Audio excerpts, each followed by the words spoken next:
Hello everyone, welcome to my channel. I hope everyone is having a wonderful day. Before starting the video, please go ahead and hit the subscribe button, and give this video General Hospital recap. Joss kills Cyrus mission is finally brought to an end by spoiler today on General Hospital. Brooklyn finally tells Chase the truth, Curtis asks his Aunt Stella for a favor, and Willow gives Drew an answer, just not the one he hoped for. All products and services featured are independently chosen by editors. However, Soaps.com may receive a commission on orders placed through its retail links, and the retailer may receive certain auditable data for accounting purposes. Brooklyn comes home to find Chase lying on the bed in sexy red undies and rose petals strewn around the bedroom. She likes the way he thinks. He says Valentine's Day isn't over yet, and they kiss. She feels so lucky to have a great husband like him, which dampers the mood, as he feels he's the reason she can't have a baby. He can give her an evening of romance, but it's not enough. He dresses and she tells him they took vows, for better or worse, and yes, this isn't what they expected. However, they can still have a family and they can adopt or foster. She points out how much Ned loves Leo, and that Monica loves Jason as her own, even though he's not her biological son. She says no matter how they bring a child into their family, they'll do it together, and that child will be part of both of them. He, however, wants her to experience what it is like to have a baby of her own, the miracle of pregnancy. She finally blurts out that she's already had a baby. At the deception offices, Dante tells Lulu that Chase and Brooklyn just found out they can't have a baby. Lulu feels awful about what she said to Brooklyn about having the perfect husband with whom she'd have perfect babies. She wonders how Brooklyn is doing, and Dante tells her the problem is with Chase. Lulu feels bad for Brooklyn and Chase, but she knows Brooklyn is single-minded and wants to go after what she wants, and what she wants now is a baby. Dante points out they know what it's like to be parents, and he wants that for Brooklyn and Chase.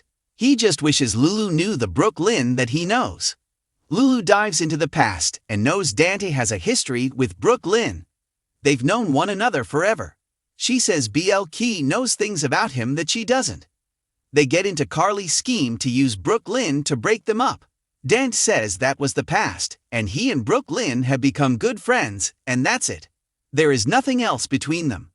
Lulu admits she has lost 4 years, and their lives kept going.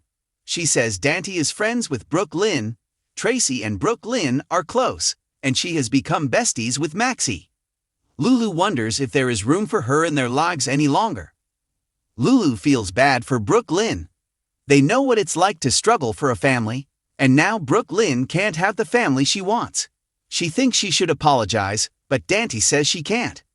Chase told him about their fertility issues, and only him. No one else knows. They're interrupted when Jordan calls to tell them about Lucky. At Liz's place, she's on the phone with 911 as Lucky knocks Cyrus down. That's when she sees Cyrus had already stuck Lucky in the leg with the digital syringe. Cyrus gets up and fights with Lucky, and begins strangling him. On the phone, Liz tells 911 she needs the police and an ambulance as Cyrus has injected Lucky with digitalis. Cyrus runs as Lucky passes out. Liz begins compression on her ex and tells him, "Stay with me, Lucky." Anna meets with Laura and Jordan in the mayor's office. They discuss Drew's proposal to take Sonny's peers from him for the Esplanade. They can't decide who is worse, Sonny, Drew or Sidwell. They discuss how Sonny can manipulate the system, and Anna reveals Drew made it clear he wants to help her take down Sonny any way he can. Jordan doesn't like that Drew's aligned himself with Jen's, but Anna thinks it makes sense that if they take Sonny's ports, they can take down Sonny. Jordan brings up the fact that Drew's main motive is to get to Sonny, but also get revenge on Jason. Laura is worried about Sidwell, given what they know about him, and Anna agrees that Sidwell is a problem. Jordan argues Sidwell is an unknown, and they know how to deal with Sonny. Jordan worries about Drew's motives and the power he wields as a congressman. They all agree that Drew may be someone they can't trust. Anna thinks it's time the PCPD investigates Drew and his motives. They are interrupted when Anna gets a call about Cyrus, and Liz calls Laura to tell her about Lucky. Later, Anna arrives at Liz's place, where another officer fills her in is put out on Cyrus. As she vents about what happened and how Lucky could now die, Aiden shows up at the door and says, "What?" Willow is unsure, as her kids have moved from the Quartermains to Nina's, and back and forth. She wants them to have a stable home. Drew believes they can give them a stable home here. He paints a picture of each kid having their own room and a swing set in the back. Plus, they could be able to relax and breathe for the first time in a long time and enjoy their new life together.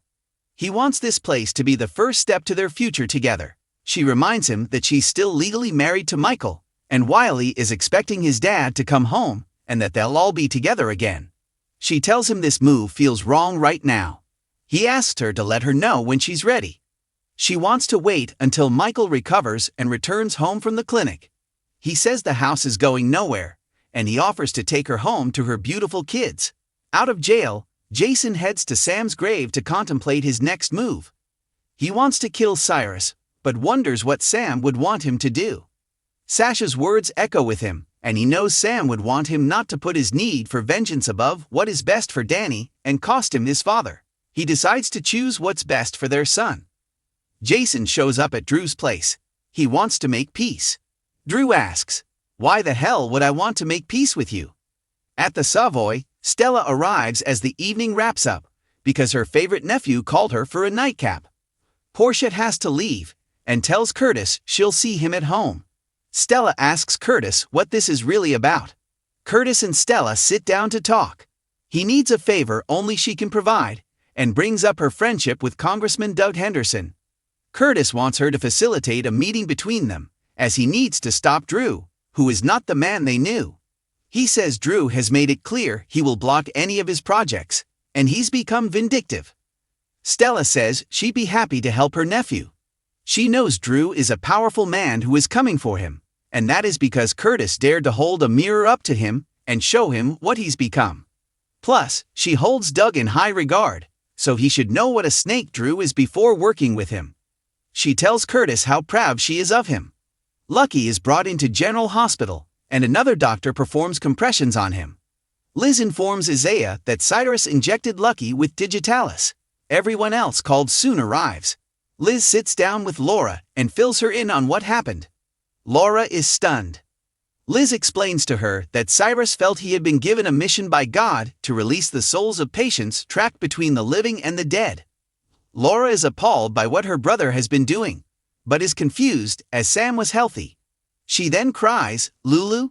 Liz tells her how sorry she is, but Cyrus tried to save Lulu in his twisted way as well, and he's why Lulu's liver failed.